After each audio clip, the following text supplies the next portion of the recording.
entre el enunciador como tal, o sea, el yo, que puede estar disfrazado de tú, puede estar disfrazado de él, de alguna manera, o el irido, y otras voces que se toman de otro lugar y se incorporan al texto. Esto es típico del texto científico, del texto académico, pero nosotros habitualmente incorporamos otras voces en el texto. Nosotros si vamos caminando por la calle y pasamos frente a una casa y vemos en la vereda dos vecinas charlando, seguramente vamos a escuchar.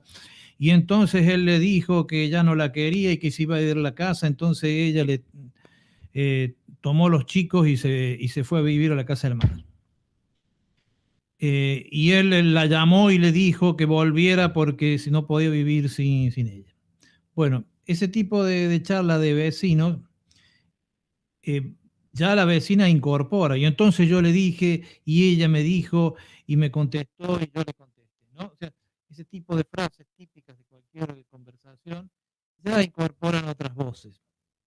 Nosotros vamos a diferenciar desde el punto de vista teórico claramente dos tipos de voces que se incorporan. Una, aquellas que provienen de la interdiscursividad y otras que provienen de la intertextualidad.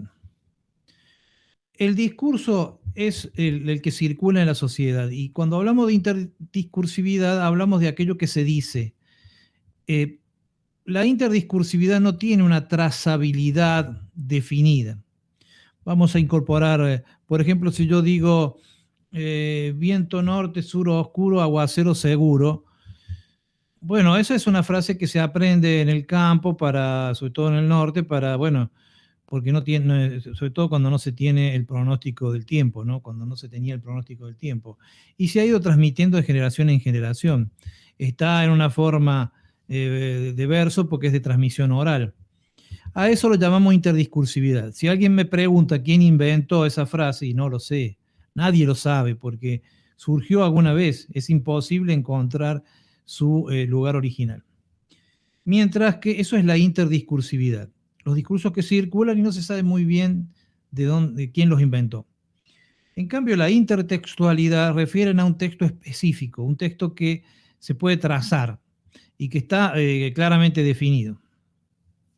Para la intertextualidad, que es lo que utilizamos en el discurso académico y en el discurso científico, siempre tiene que haber intertextualidad, básicamente, vamos a tener un sistema que se llama sistema de referencias.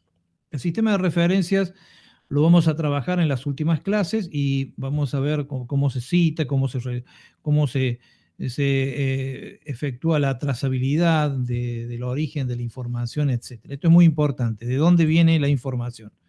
Así como, ¿no?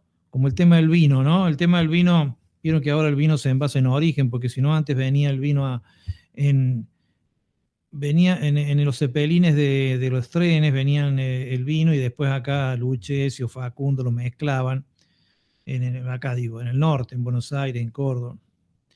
Y entonces uno terminaba tomando esas damajuanas de vino o esas cajas que no se sabía lo que tenían adentro porque la mezclaban con otras cosas. En cambio ahora, por una ley de trazabilidad, digamos, de origen, entonces el vino tiene que ser envasado en origen. De manera que si el vino no está en buenas condiciones, bueno, sabemos a quién reclamarlo. Lo mismo sucede con las vacunas. Es muy importante la vacuna. ¿Por qué no le podemos comprar la vacuna a cualquiera? Porque, bueno, tenemos que saber cómo se conservó, si es realmente la vacuna, ¿no? O sea, tenemos que tener una trazabilidad de la vacuna. Entonces, esa trazabilidad también tiene que ver con los conceptos y con el conocimiento.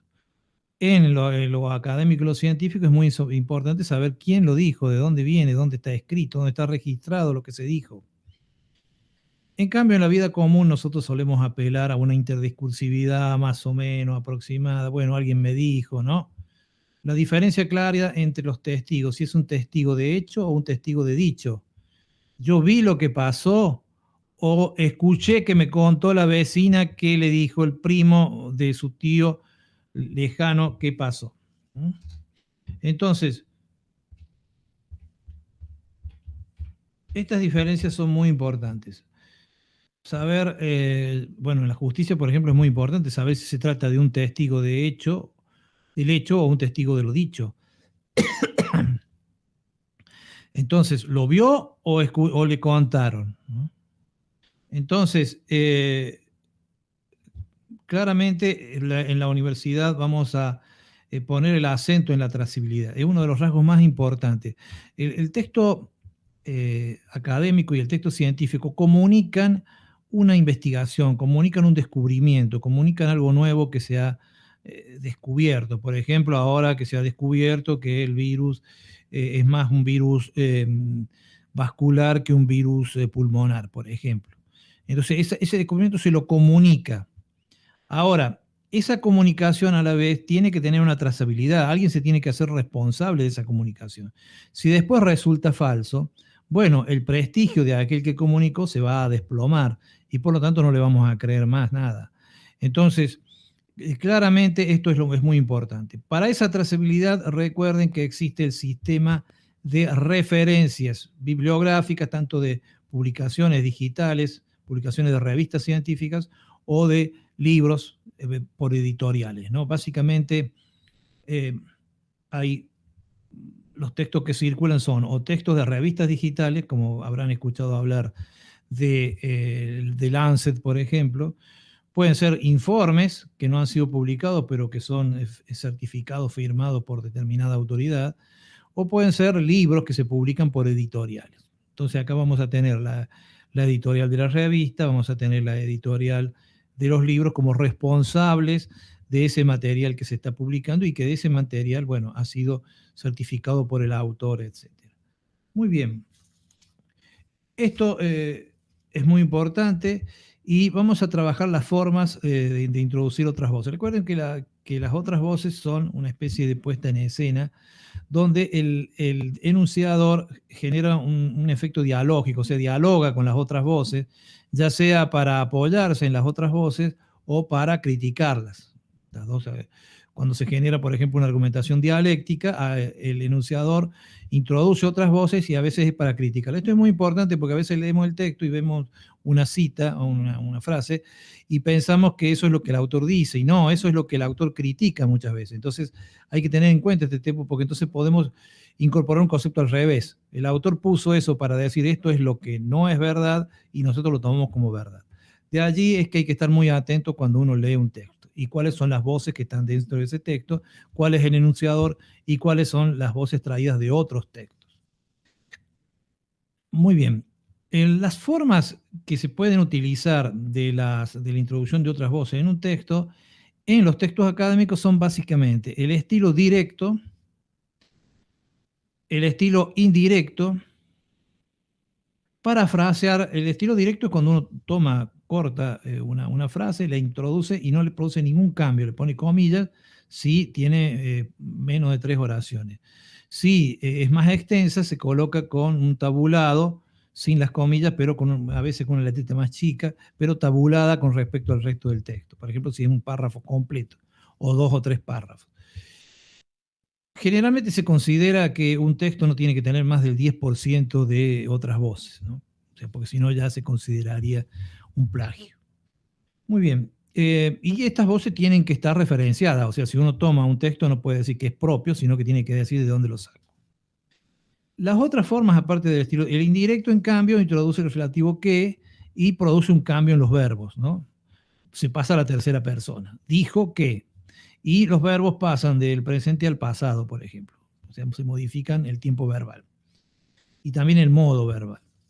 En cambio, también hay otras formas de introducir otras voces. Por ejemplo, la paráfrasis. La paráfrasis es cuando yo tomo la idea, no tomo la frase, sino tomo la idea y la escribo aproximadamente. O sea, escribo mi propia oración, pero respetando la idea. Eso se llama paráfrasis. También hay que citarla porque la idea, yo lo que tomé no es mía, sino que es de otro. Yo tomo esa idea y digo, bueno, como dice, siguiendo la idea de este autor, bueno, pero uso mis propias palabras para definir esa idea. Eso se llama paráfrasis. Otra forma que también tenemos es el homenaje.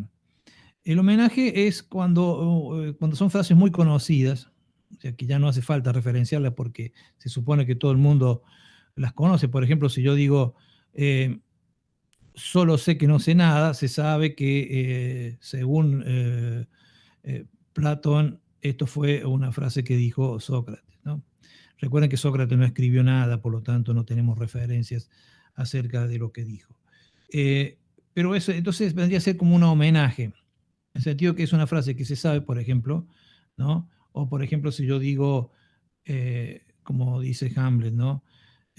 Ser o no ser, esta es la cuestión, dormir o morir, etcétera, etcétera, todo un monólogo que él hace, bueno, que no tiene la calavera en la mano porque ese es otro monólogo, no hay que confundir esto. Pero bueno, claramente ese monólogo de Hamlet es conocido. Entonces uno no necesita decir, bueno, esto está en el acto tal de Hamlet, porque es un homenaje a una frase. Entonces, el homenaje generalmente es cuando se introduce alguna oración, pero sin referenciarla, pero que es conocida y por lo tanto queda claro que se trata de un homenaje. Y bueno, estas son las formas que nosotros vamos a poder usar en el registro académico.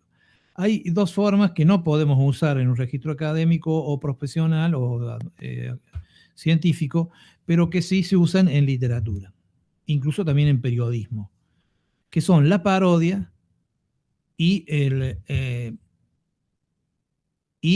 discurso indirecto libre. El discurso indirecto libre no trabaja tanto con intertextualidad, sino más bien con interdiscurso. Y las voces que se introducen se mezclan con la narración. Por lo tanto, generan un efecto de, digamos, de complejidad del texto. Y al leerlo, bueno, digamos que ponen en juego determinadas habilidades cognitivas del lector, por lo tanto, el lector participa más en ese. O sea, digamos, un discurso indirecto libre, el autor lo arma, pero después uno lo tiene que desarmar. Y entonces en ese juego de desarmar hay una participación del lector. Requiere un lector más entrenado.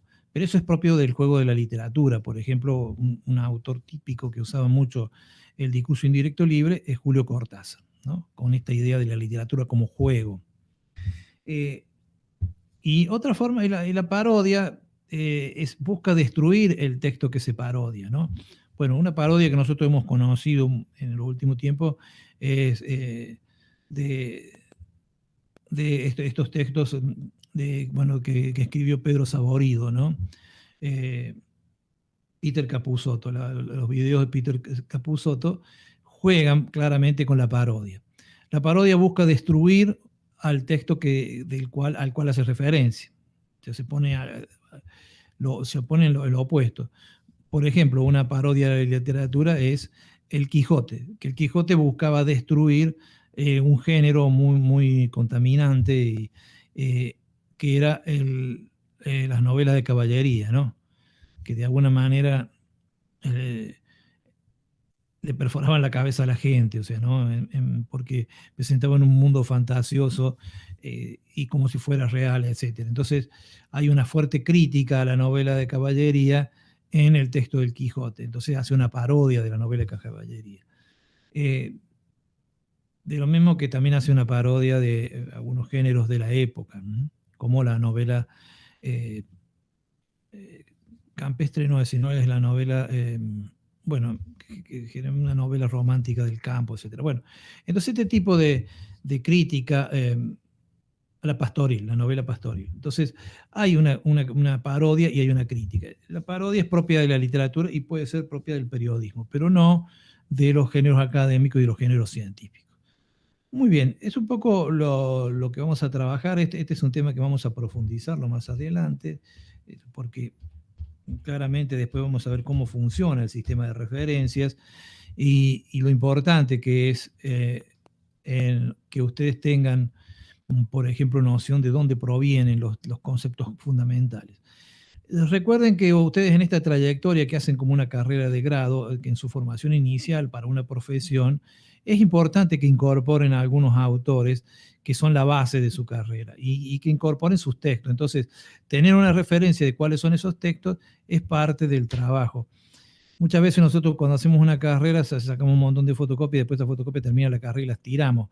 Pero lo importante es saber de fotocopia de qué son, para que si después nosotros necesitamos esa información, poder ir a esos libros, poder o a esos artículos periodísticos. Uno de los temas que vamos a trabajar claramente es cómo acceder a las revistas digitales, o sea, a las publicaciones académicas, y cómo evaluarla, su calidad y su nivel de los artículos. Muy bien, con esto damos por finalizada esta pequeña presentación de la clase 9, y ustedes tienen ahí el cuestionario. Recuerden que este es la clase desde el 9 de junio hasta el 14, o sea, la semana del 9 al 14 de junio, esta clase novena. En este primer cuatrimestre nosotros vamos a tener 11 clases, nos quedan 2 clases más y luego viene el parcial. A partir del 30 de junio empiezan los parciales de acuerdo al día que a cada comisión. Y después, en el 23 de agosto, regresamos a las clases. La primera semana de septiembre vamos a devolver las notas de los parciales, y allí ya vamos a hablar del recuperatorio para aquellos que por alguna razón de fuerza mayor no hayan podido participar del parcial, o para aquellos que hayan sido desaprobados. Muy bien, tenemos 11 clases primer cuatrimestre y 11 clases el segundo cuatrimestre. Después, en noviembre, habrá una clase recuperatorio para aquellos que no pudieron cursar las primeras de abril, ¿no? Así, para poder completar el 80%. Esto es todo por hoy y seguimos en contacto. Muy bien.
Es imposible comparar a Maradona con Messi, porque ya son historias construidas más allá de la comprobación con la realidad, ¿no?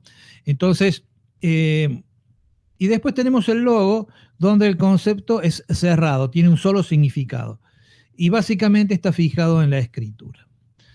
Bueno, muy bien. Entonces, nos vemos en la próxima clase y espero que esto más o menos se haya comprendido. Por supuesto, va a ser tema del trabajo práctico número 3, que es un trabajo que tienen que entregar los primeros días de septiembre.